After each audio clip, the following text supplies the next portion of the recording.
وہ اللہ تعالیٰ تمثیل دکھاتا ہے نا. تو وہ کہتے ہیں میں اس وقت اٹھا, وہ دن اور تاریخ میں نے نوٹ کر لی, بعد میں پتا چلا اسی دن 10 محرم الحرام 61 ہجری میں حسین ابن علی کو ان کے ساتھیوں کے سمیت 72 کے قریب وہ بنتے ہیں ٹوٹل, شہید کر دیا گیا, جن میں سے 18 اہل بیت تھے اور باقی دوسرے لوگ. تو یہ غم حسین تو جاری ہے جی. اب یہ حدیث آپ دیکھ لیں تو نبی علیہ السلام کی وفات کے 50 سال کے بعد ہے, اور آپ کو میں بتاؤں یہ وہ حدیث ہے جس کو نقل کر کے ایون اسماعیل دیلوی, جس کو دیوبند اور اہل حدیث دونوں اپنا بزرگ مانتے ہیں, انہوں نے جو ان کی کتاب اپنی وہ تذکیر الاخوان ما تقویت الایمان, یہ دونوں اکٹھی چھپی ہوئی ہیں, ہمارے پاس موجود ہیں. اس میں انہوں نے یہ حدیث لکھ کے کہا کہ اس بات سے پتہ چلا کہ نبی علیہ السلام اپنی وفات کے بعد بھی غمگین ہے. اور اس پوری کتاب میں اسماعیل دیلوی لفظ ہی لکھتا ہے یزید پلید. یہ تو سعودیہ ایران کی ٹسل کی وجہ سے آج اہل حدیث کسی اور طرف چل پڑے ہیں. اسماعیل دیلوی صاحب تو لفظ ہی استعمال کرتے ہیں یزید پلید, یزید پلید, پلید کے بغیر تو وہ بات ہی نہیں کرتے. اسی کتاب کے اندر تقویۃ الایمان تو ان کے سلیبس میں پڑھائی جا رہی ہے نا, وہ کٹھی چھپی ہوئی ہے تقویۃ الایمان اور تذکیر الاخوان. تو یہ مطلب ان لوگوں نے خام خواہ اس کو, باقی یہ جو کچھ آج کل تماشا ہو رہا ہے نا, اور وہ کلپ چڑھائے جا رہے ہیں کہ جی وہ جی 10 محرم کو ضرور شادی کریں, یہ کریں وہ کریں, ان کے لیے تو میں الزامی جواب حقیقی کے طور پہ پہلے بھی بات کی, میں دوبارہ کرتا ہوں. ان کو کہیں کہ آپ اپنے لوگوں کو یہ بھی ترغیب دلائیں کہ 22 رجب کو بھی آپ شادی کریں. جو کہیں گے نہیں 22 رجب کے کنڈے نہیں ان کو ہضم ہو رہے. ہمارے نزدیک تو یہ سب کچھ ہی غلط ہے, لیکن ادھر یہ کیا کہتے ہیں کہ حضرت معاویہ رضی اللہ تعالیٰ عنہ کا یوم وفات ہے اور یہ خوشی منا رہے ہیں شیعہ. تو سر اگر شیعہ خوشی منا لیتے ہیں حضرت معاویہ کے وفات کے اوپر, تو آپ کو کیا مسئلہ ہے؟ آپ کو تو نہ محرم سے کوئی لینا دینا ہے نہ آپ کو رجب سے, آپ تو ان دونوں کو بدعت ہی سمجھتے ہیں. منانے دیں ان کو, آپ کیا کہہ لیتے ہیں؟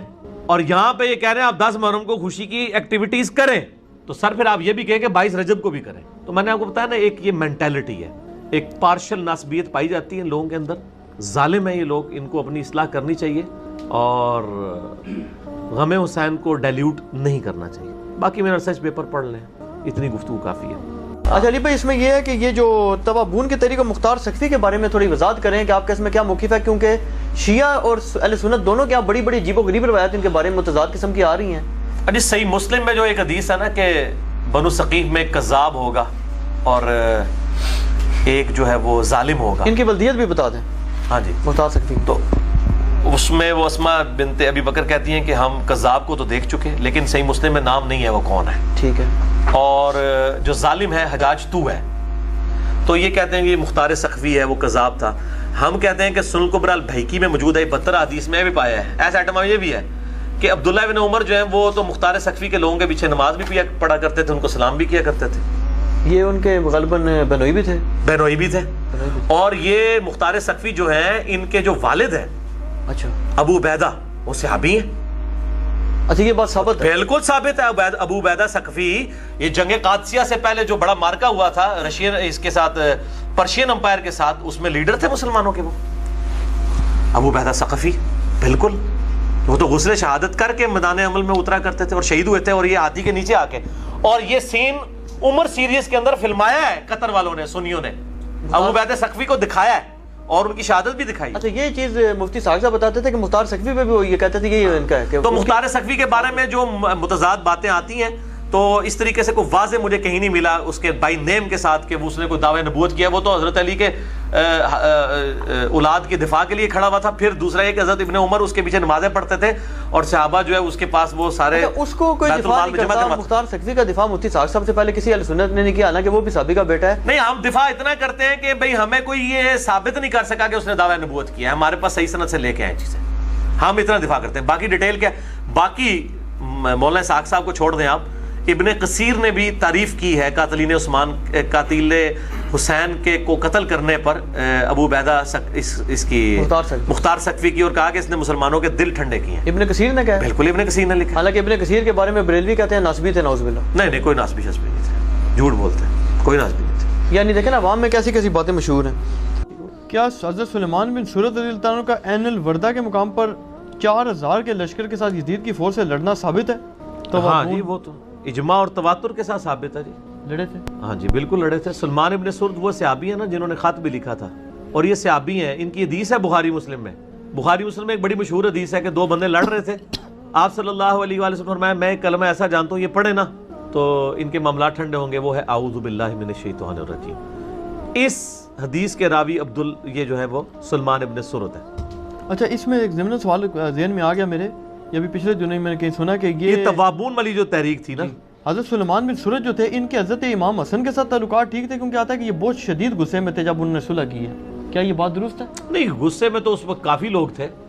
ان کا غصہ ویسا ہی تھا جیسے نبی علیہ السلام نے جب صلح حدیبیہ کی تھی تو صحابہ کو ضمنی ہوئی تھی. سنن نسائی الکبریٰ کے اندر موجود ہے نا, آپ کو پتہ ہے نا, جی بالکل, کہ جب تحکیم کے موقع کے اوپر, بلکہ بخاری مسلم دونوں میں حدیث ہے, سہل بن حنیف جو تھے نا وہ تحکیم کے موقع پہ خطبہ دیتے ہیں, بخاری مسلم دونوں میں ہے, جب حضرت علی کے ساتھی راضی نہیں ہو رہے ہوتے ہیں تحکیم کے مسئلے پہ, بخاری مسلم دونوں میں موجود ہے, تو وہ ان کو صلح حدیبیہ والی بات سناتے ہیں کہ دیکھو صلح حدیبیہ کے موقع پہ ہم بھی حضور کے ساتھ راضی نہیں ہو رہے تھے, لیکن اس صلح کرنے میں فائدہ تھا, ادھر بھی حضرت علی کی بات مانو. اسی کا ایک طریق سنن نسائی الکبریٰ میں خصائص علی والے چیپٹر میں آتا ہے, اس میں سہل بن حنیف یعنی وہ جو حضرت علی کے بارے میں آتا ہے کہ جب حضرت علی نے, آپ کو پتا نا وہ بخاری کے الفاظ ہے نا کہ محمد رسول اللہ مٹانے سے انکار کر دیا, تو سنن نسائی الکبریٰ کے اندر خصائص علی والے چیپٹر میں ہے کہ حضرت علی کو نبی علیہ السلام نے فرمایا تھا, اے علی تجھ پہ بھی ایک دفعہ ایک وقت آئے گا جب معاہدہ لکھا جا رہا ہوگا, لیکن تمہیں بھی وہ معاہدہ کرنا پڑے گا جس طرح آج مجھے کرنا پڑ رہا ہے. اور وہ وقت آیا ہے. وہ معاہدہ نبی علیہ السلام کا کس کے ساتھ ہوا تھا؟ کافروں کے ساتھ. سہیل ابن عمرو آیا, کہا ٹھیک ہے لکھ دو, اور حضرت علی کا وہ معاہدہ ہوا معاویہ بن ابی سفیان کے ساتھ. جو وہ معاہدہ لکھا جا رہا تھا نا, ادھر انہوں نے کہا محمد رسول اللہ نہیں محمد بن عبداللہ لکھو, ادھر انہوں نے کہا کہ تم یہ جو ہے نا یہ نہ لکھو خلیفۃ المسلمین علی بن ابی طالب, ہم تو اس کو خلیفہ مانتے نہیں ہیں, تم علی بن ابی طالب لکھو. Same analogy. اور نبی علیہ السلام نے پہلے فرما دیا تھا, آپ خصائص علی میں پڑھ لیں حدیث, سنن نسائی الکبریٰ کے اندر موجود ہے, آپ فرمایا علی تجھ پہ بھی وقت آئے گا اور تو بھی پھر اس وقت وہی کرے گا جو آج میں کر رہا ہوں. تو حضرت علی کو وہ بات یاد آ گئی اس وقت, تو انہوں نے پھر کہا کہ ٹھیک ہے یہ کہتا ہے نا یہ مٹا دو, تم لکھ دو علی بن ابی طالب کا معاہدہ معاویہ بن ابی سفیان کے نام. اور اس کا اشارتاً ذکر بخاری اور مسلم. یہ ویسے باتیں میں نے ابھی تک آن ایئر نہیں کی تھی جو میں آج یہ والی کر رہا ہوں. بخاری مسلم میں موجود ہے. سہل بن حنیف جو ہیں وہ پھر لوگوں کو ابھار رہے ہوتے ہیں کہ یار دیکھو صلح حدیبیہ پہ بھی ہم بڑے ناراض ہوئے تھے, آج تم بھی نہ مان جاؤ حضرت علی کی بات, ٹھیک ہے. لیکن جو باقی پورشن ہے وہ سنن نسائی الکبریٰ میں ٹونڈ کے لے آندا ہے کہ تو کاروں کاٹ کے لے آنا, اللہ دے وہ لکھی ہی جانا, ٹھیک ہے. سنن نسائی الکبریٰ میں آپ نا بالکل آپ یہ پورا ایک چیپٹر بنا ہوا ہے اس کے اوپر, جو تحکیم کے مسئلے کے اوپر, بالکل اینڈ پہ جا کے آپ کو مل جائے گا, چیپٹر میں مل جائے گی حدیث, کوئی مسئلہ ہی نہیں. بسر بن ابی ارطاط کے بارے میں کیا ارطاح کے بارے میں کیا یہ بات درست ہے کہ وہ حضرت علی رضی اللہ عنہ سے محبت کرنے والوں کو چن چن کر قتل کرتے تھے؟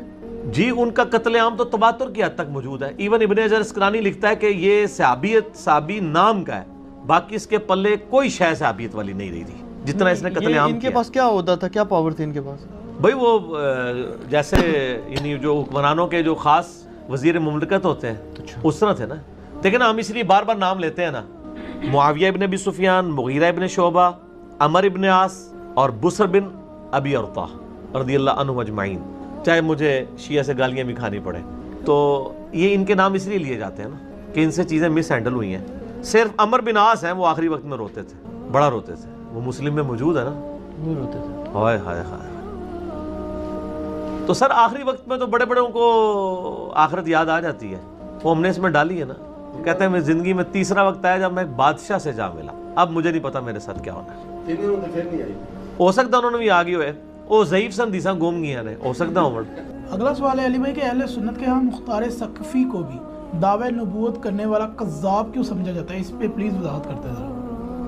اہل سنت اہل تشیع دونوں مانتے ہیں. اب متاخرین تھوڑے نرم ہو گئے ہیں شیعہ کے, پرانے تو وہ بھی قذاب کہتے ہیں, وہ بھی اس سسٹم کا حصہ بن گئے تھے نا, کیونکہ ظاہر مختار ثقفی خود سید نہیں تھا نا, مظلوم آدمی تھا. آپ کو پتا ہے نا یہ کون ہے مختار ثقفی؟ عبداللہ بن عمر کا عبداللہ ابن عمر ان کے داماد نہیں بہنوئی ہیں, اور ان کے والد صحابی ہیں مختار ثقفی. جی جی, ابو عبیدہ ثقفی جو شہید ہوئے تھے جنگ قادسیہ سے پہلے ہاتھی کے نیچے آ کے, اور وہ عمر سیریز میں وہ فلم بھی فلمایا بھی ہوا ہے. یہ امیر تھے اس وقت, ٹھیک ہے, بہت بہادر تھے. یہ غسل شہادت کر کے گھر سے نکلا کرتے تھے, اللہ نے ان کو شہادت کے درجے تک بھی پہنچایا. ابو عبیدہ ثقفی, ان کا بیٹا تھا مختار بن ابو عبیدہ ثقفی. تو مختار کے بارے میں ایک ترمذی میں روایت ملتی ہے کہ میری امت میں ایک قذاب اور ایک ظالم پیدا ہوگا, اور اس کے ساتھ وہ پھر لکھتے ہیں کہ امام ترمذی کے کہا جاتا ہے کہ وہ قذاب مختار ثقفی.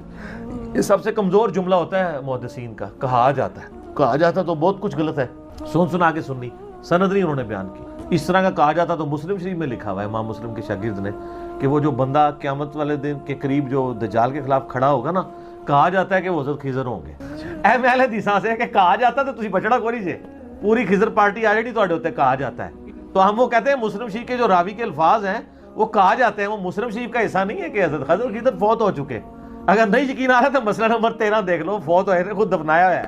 ٹھیک ہے، علمی طریقے سے بتایا کہ وہ خضر اور تھے، چلے گئے دنیا سے. تو مسلم شریف میں ایک حدیث ہے کہ اسما بنت ابی بکر نے حجاج بن یوسف سے کہا تھا کہ کذاب ہم دیکھ چکے اور ظالم تو. وہ کہتے ہیں وہ دیکھ چکے میں یہ مراد ہے، اس میں بھی نام نہیں ہے. کچھ روایتیں انڈائریکٹلی لے کے آتے ہیں.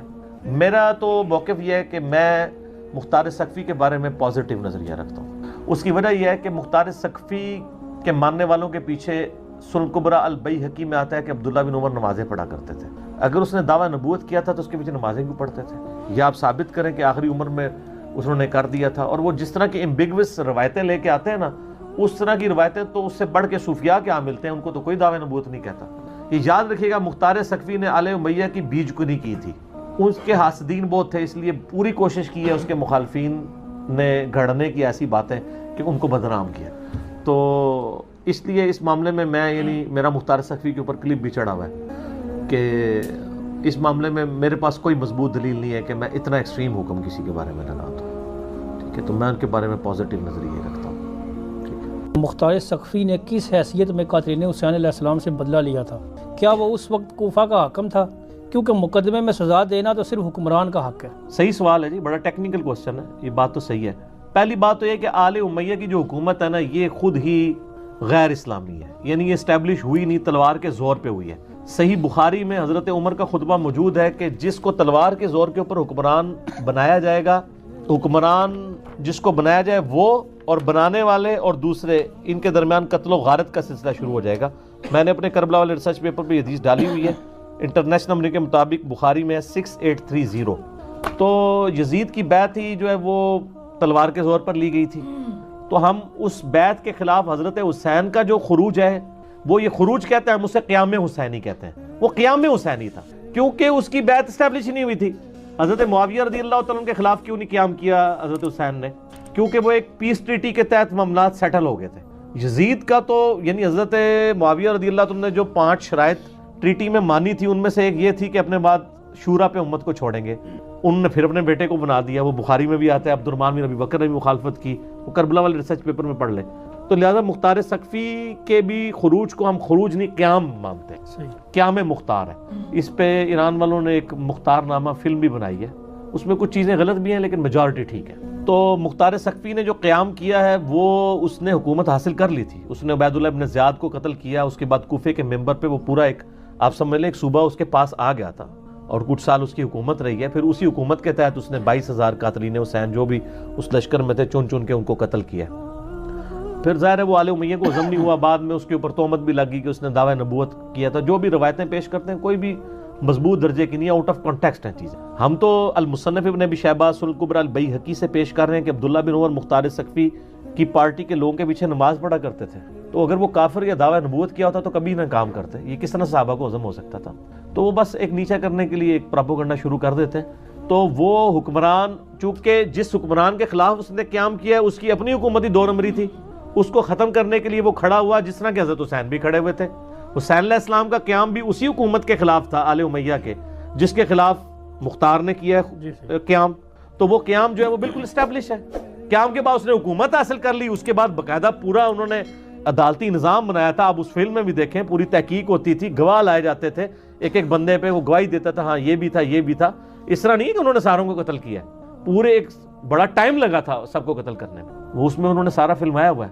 تو وہ حکومت وقت اور قاضی القضاء کے یعنی اس عہدے کے تحت پوری جسٹس کو، عدلیہ کو اسٹیبلش کر کے یہ سارا کام ہوا. ماورائے عدالت قتل نہیں تھے جو قاتلین حسین کو قتل کیا. امام بخاری ساتھ ایک اور حدیث لے کے آئے ہیں.